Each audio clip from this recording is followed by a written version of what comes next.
the middle class, and the American dream. Okay?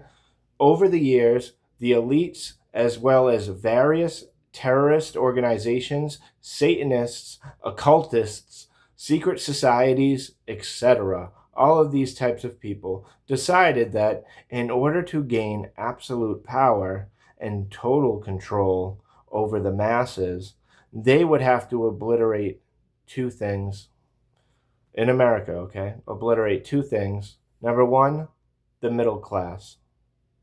And number two, the American dream. The American dream. Okay? So I'm going to talk about both of those in this, okay? Number one, with the majority of the masses being from the middle class, the elites cannot control those who are independently self sustained. Okay?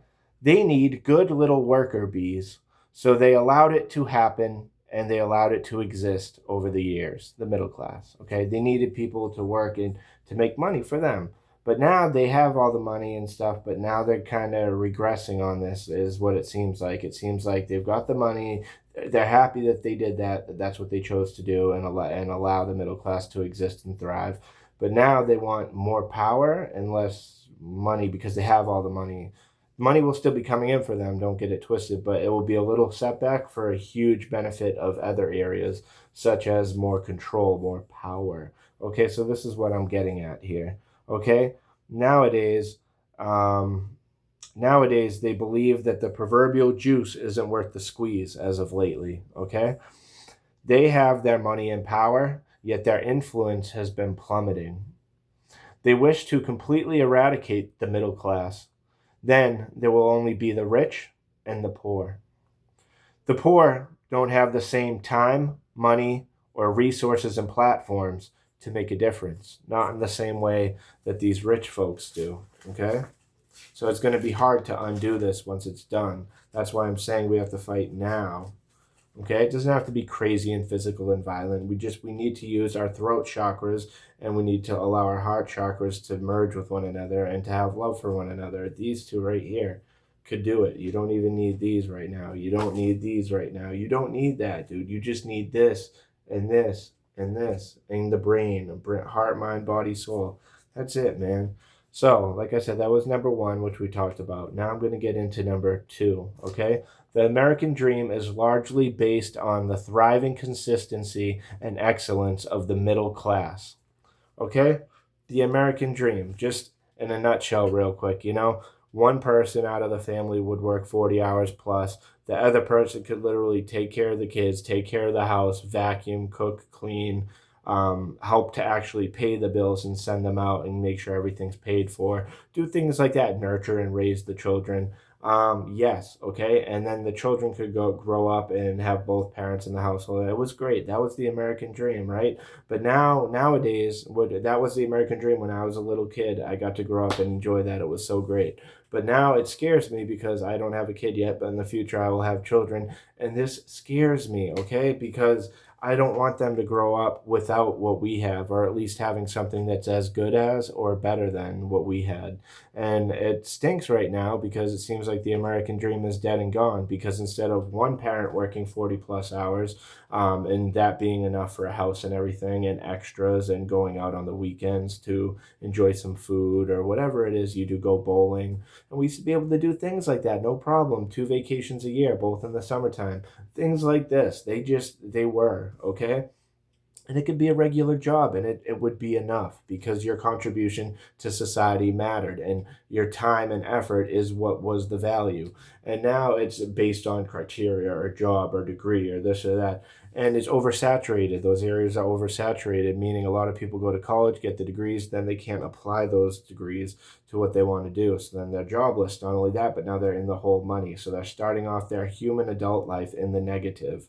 That's not good, okay? So, anyways, the American dream, because now you need two people, right? Now you need two people working 40 hours plus, and it's not even enough for a house and extras. It's enough for an apartment, a small apartment, and no extras, but it's enough just so that we're not homeless, because they know if they teeter any lower, we will riot. We will be pissed off, bro. When grinding your ass off isn't enough anymore, That just doesn't make sense.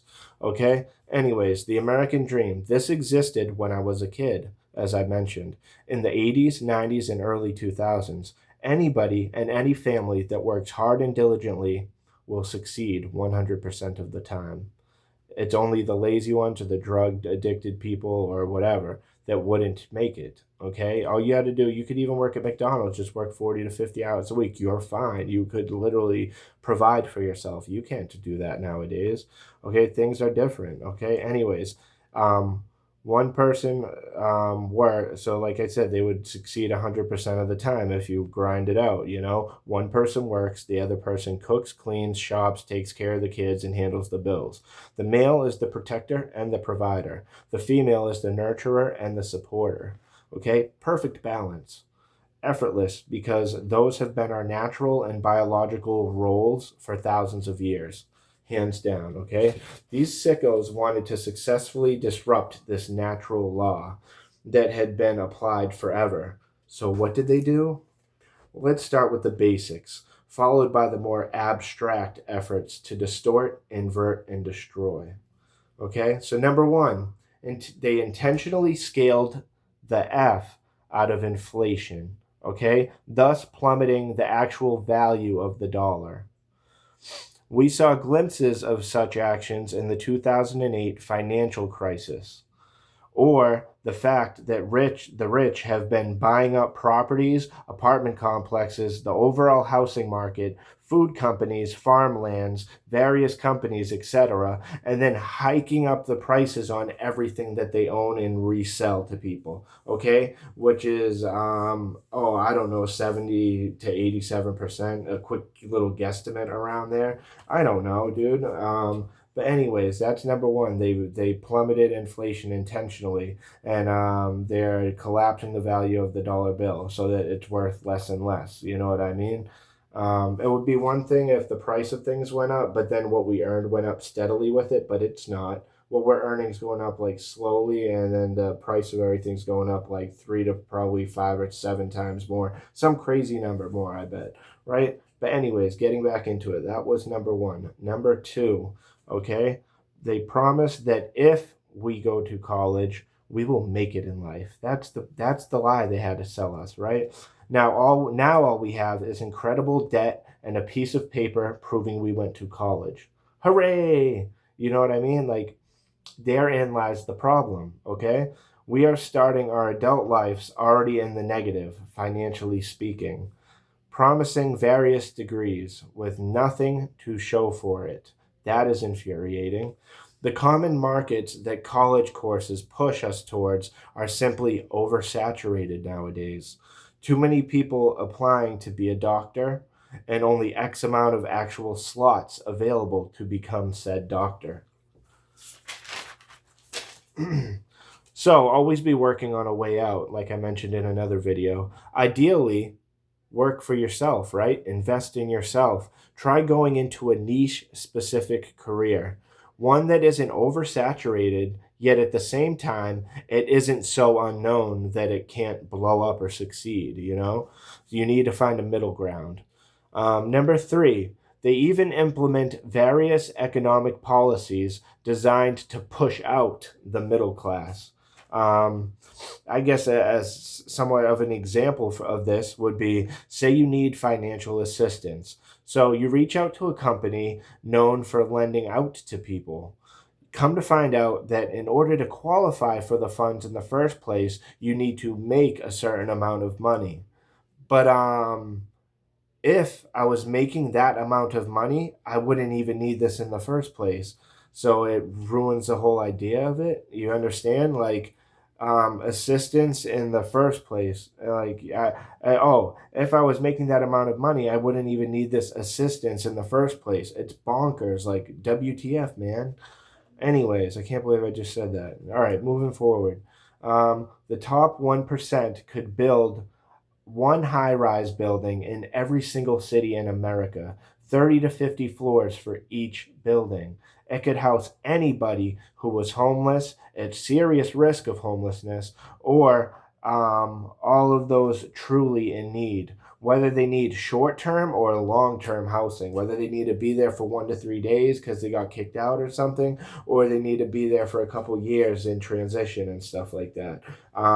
You couldn't even get you could even get state and federal funding towards food and kitchen staff for each one of these places. That way the people who live there could eat and have the housing. Like, they wouldn't have to leave all the time every day and try to scrounge for a little piece of change to buy a piece of pizza from 7-Eleven that they heat up in one of those little things that goes slowly by. Like, you don't need to do that. You could prepare some meals for them. They could have like chicken and rice or whatever. These things are possible. We should not be living in a society where people are starving or freezing to death every year. This just shouldn't happen. Like, the top 1, 5, or 10% could easily pay for and change all of this. With that one little idea I just had, like, boom, you know what I mean? Open one high-rise building, 30 to 50 floors, with a bunch of apartments on each floor, so you can house a bunch of people. Like, this is it. That way you don't have people out on the streets in California and everybody saying it. Sorry to say, but yeah, it's able to be fixed, okay? The people who can do the difference just aren't acknowledging it. They don't want to have an ear to hear, okay? These issues should not exist in America. Some people think that homelessness is a borderline unsolvable issue. Spare me, dude. Get out of here with that. It could easily be fixed with the money that we have and the capabilities. Anyways, it's just about using a little bit of selflessness, but too bad they're all about selfishness instead. Okay?